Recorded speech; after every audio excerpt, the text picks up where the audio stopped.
ओम तव कथामृतं तप्त जीवनम कविभिडीडितं कल्मषापहं श्रवणमंगलं श्रीमदाततं भुवि गृह्णन्ति ये भूरिदा जनाः।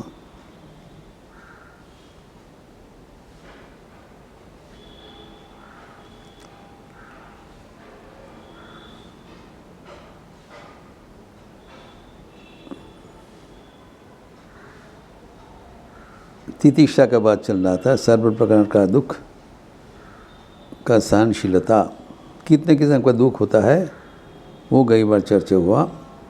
प्रधानतः 3 प्रकार का, आध्यात्मिक, आदि भौतिक और आदि दैविक। शरीर एवं मन के लिए दुख भोग करना, दूसरे प्राणियों से, दूसरे मनुष्य से दुख बोध करना आदि भौतिक है। एवं प्राकृतिक दुर्योग आदि जो आफत, उसके लिए जो कष्ट है वो आदि दैविक है। ये दुख का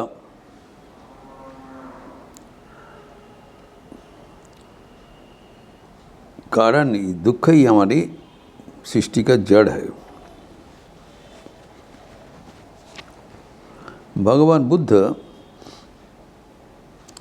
जब बोधि प्राप्त करने के लिए तपस्या किया था, उनका गंभीर तपस्या के अंत उनका कुछ सत्य आविष्कृत हुआ था। 4 आर्य सत्य उन्होंने आविष्कार किया था। ही डिस्कवर्ड 4 कार्डिनल ट्रूथ्स, जो कि बुद्ध धर्म का चतुष्पाद कहलाता है।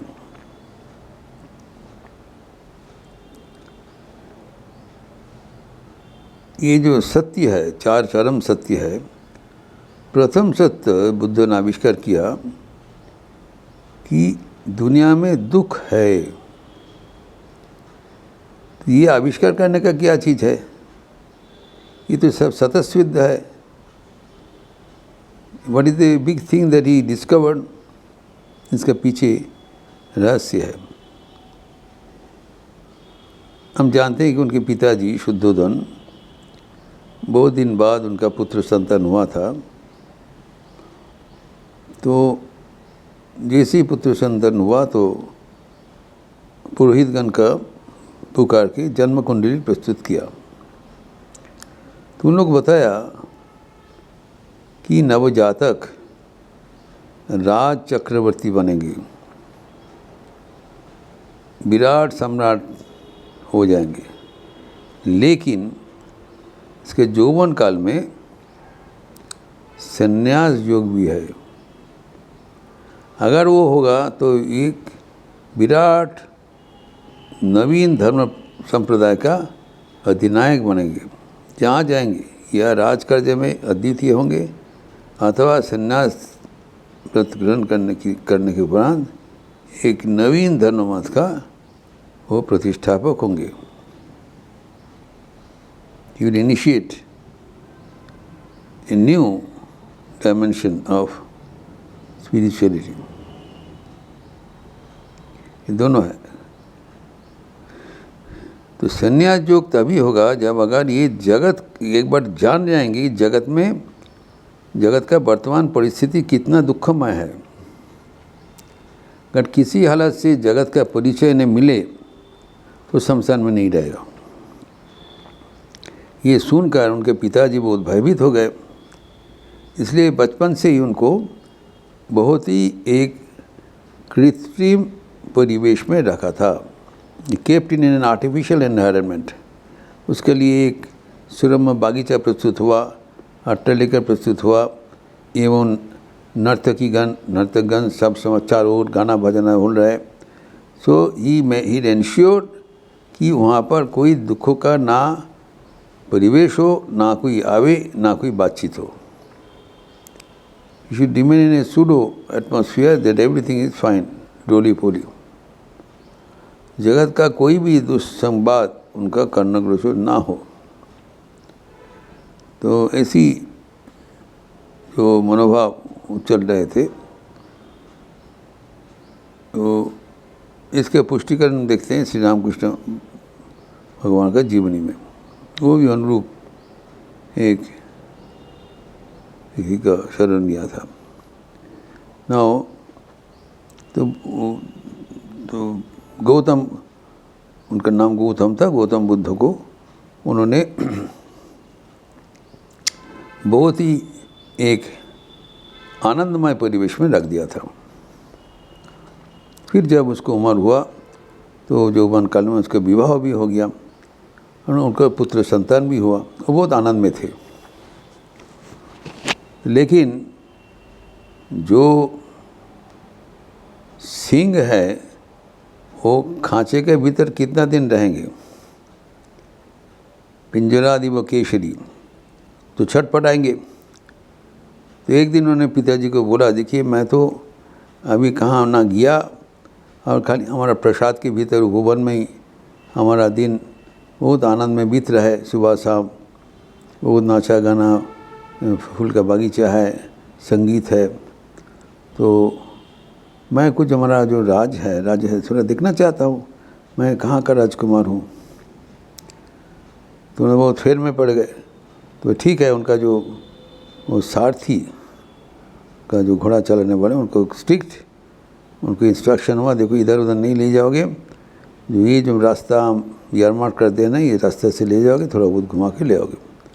और रास्ते में बहुत तोरण हो गया, बहुत सजावट करके रखा है, और धीरे धीरे तुम जाओगे, सबसे दो चार बात करते हुए वापस आ जाओगे सीधा, और किसी के पास जाने का ज़रूरत नहीं। लेकिन वो जो तो जब जा रहे थे, तो फिर जाने के बाद एक डाइवर्शन में अचानक बुद्ध जी बताया, तो हमारा ये इस रास्ते से चलो, छोटा रास्ते से चलो। तो तब वो सारथी बोला, नहीं, ये रास्ते में चलना हमारा अनुमति नहीं है, कारण हमको बोले ये जो राजपथ से जहाँ तोरण लगा हुआ है, यहाँ पर विचित्र आपको अभिवादन हो रहा है, इस रास्ते से जाने का। बोले नहीं नहीं, मैं जो बता रहा हूँ करो। राजकुमार है, उसको ना नहीं कर पाया।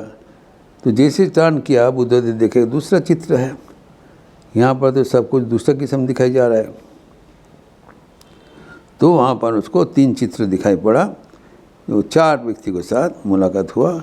एक है एक जराग्रस्त व्यक्ति, वो लाठी के सहारा से भर करके जा रहा है।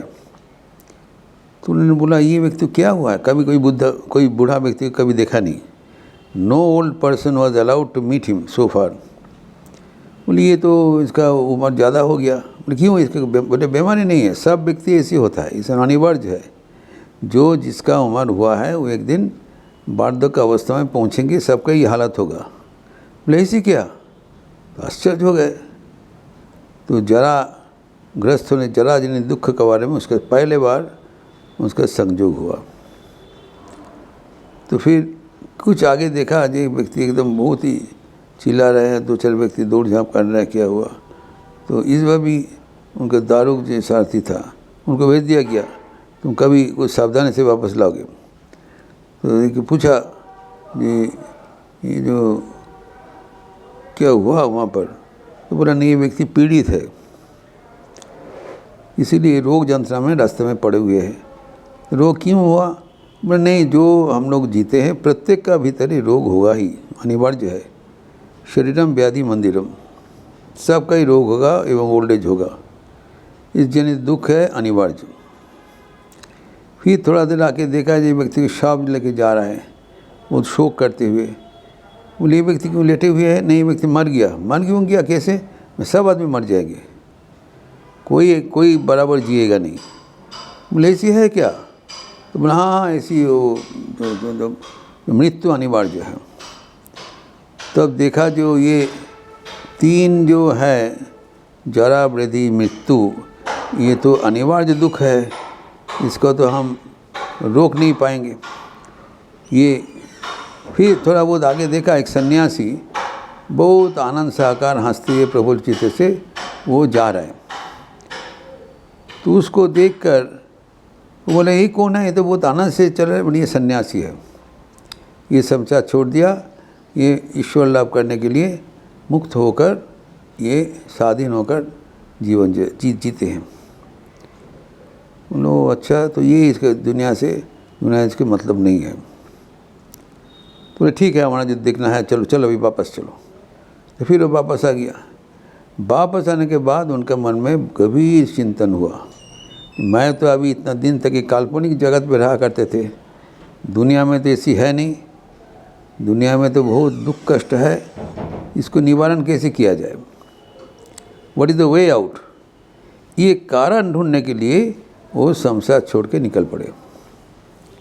There was the reason to find out ये दुख का कोई कुछ उपाय हो सकता है। स्वामी विवेकानंद भी, जो उनका जीवन का एक ही था, होरी मानस को बोला था, they I want to find out, एक मलम मैं निकालना चाहता हूँ जिससे जो सारा दुनिया का जो कष्ट है वो निरामय हो सके। और होरी मानस कह रहे, मुझे सच प्रतीत हुआ जो स्वामी जी के दिल में एक बड़ा कढ़ाई है, वहाँ पर जगत के सारे दुख को तप रहा है और वो उसको पीस कर एक मलम निकालने का प्रयास कर रहे। बुद्ध का वैसी हुआ तो बोध गया का बोध श्रीवर्धन बहुत तपस्या इधर उधर करके वहाँ पर बैठ गए। ये यहाँ जो यह तो सुस्तुद्वय शरीरम, हमारा शरीर चले भी जाए, जब तक इसका समाधान नहीं होगा मैं यहाँ से नहीं हटूँगा। इतना संकल्प करके जब बैठ गया, तब धीरे से उनका बोध प्राप्त हुआ, ज्ञान प्राप्त हुआ। 4 सत्य उनके सामने निकला, 4 आर्यन ट्रूथ्स। पहला सत्य है जगत में दुख है, स्वीकार करना पड़ेगा। दूसरा कारण क्या देखा, उसके कारण है तन्हा, पाली भाषा में कहता है ना तृष्णा। हमारे तृष्णा ही ये दुखों का कारण है, जबकि तृष्णा का कोई मतलब नहीं है। और तीसरा दुख है और इसका निरामय भी है, इट कैन बी रिमूव्ड। इस नहीं है जो दुख का ये अनसरमाउंटेबल, इसको हम हटा सकते हैं। तीसरा नंबर। और चौथा ट्रुथ है पंचशील नीति ही दुख को आराम करने का उपाय है। यही बौद्ध धर्म है, 4 कार्डिनल ट्रुथ्स। तो ये जो बुद्ध का जो ये कारण कोई भी हो, जिसे बुद्ध कहते हैं तृष्णा, जो ज्ञान मार्गी है वो कहेगा ज्ञान, जो कर्म मार्गी है वो कहेगा हमारे पास्ट लाइफ, पूर्व कर्म फल से हमें दुख मिलता है। जो भक्ति मार्ग है वो कहते हैं भगवान से विच्युत है, हमारा भक्ति का कमी दुख का कारण है। जो राजयोग है वो कहते हैं जब हमारा मन जो ईश्वर में नहीं रहता है, मन चंचल रहता है, वही दुखों का कारण है। कोई भी कारण हो, सब आदमी चाहते हैं दुखों का कैसे निवारण हो जाए। दुख का निवारण करने का जो सहजतम प्रक्रिया है, इसको ये समझ लेना कि दुख हमारे जीवन में प्रयोजन है, हमारे भलाई के लिए दुख आए हैं, इसको सहन लेना ही हमारे लिए फ़ायदेमंद है। तो इसी का चिंतन करके अगर हम दुखों का मुकाबला करें, तब दुख से हम विचलित नहीं होंगे। ये हमें जीवन शैली सिखाते हैं, जीवन का जीने का कला सिखाते हैं। इस प्रसंग और भी हम लोग आगे बढ़ाते हुए अगले दिन चर्चा करेंगे। ओम शांति शांति शांति। हरि ओम तत्सत। श्री राम कृष्णार्पणमस्तु। आज मंगलवार का एक अवसर है, हनुमान चालीसा होगा, साथ साथ आज एकादशी भी है, इसलिए संध्या के उपरांत राम नाम संकीर्तन भी होगी। आप सबका स्वागत है। अच्छे रहिए, स्वस्थ रहिए, आनंद में रहिए। नमस्कार।